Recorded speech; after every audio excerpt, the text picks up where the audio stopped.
Tapi sebenarnya Pak, kalau kita lihat bagaimana kemudian evaluasi dari Komisi 5 sendiri terkait dengan efektivitas alokasi anggaran JKA di dalam APBA itu seperti apa Pak? Ya, kalau kita berbicara tentang alokasi anggaran di tahun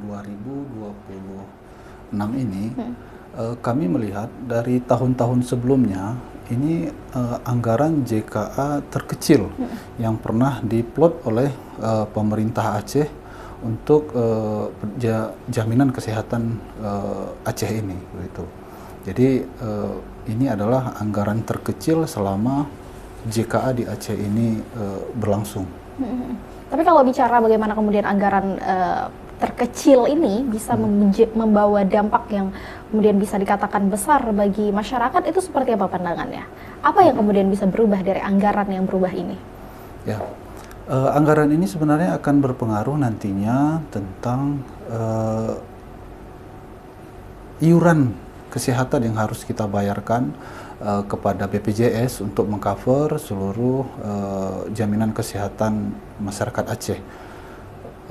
Iuran ini masalahnya kan hanya tersedia untuk beberapa bulan, tapi strateginya memang pemerintah Aceh dalam tidak tersedianya anggaran selama setahun ini, BPJS membuka ruang untuk pemerintah berkomitmen.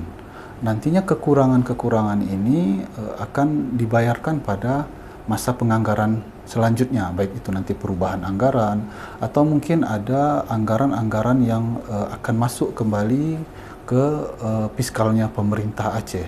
Jadi komitmen dari pemerintah Aceh ini akan tetap melanjutkan jaminan kesehatan Aceh ini walaupun anggarannya masih tersedia untuk beberapa bulan, tapi mereka berkomitmen akan melanjutkan sampai dengan akhir tahun, dan ini komitmen ini akan kita lihat bagaimana nanti pemerintah Aceh untuk menyelesaikan komitmennya ini.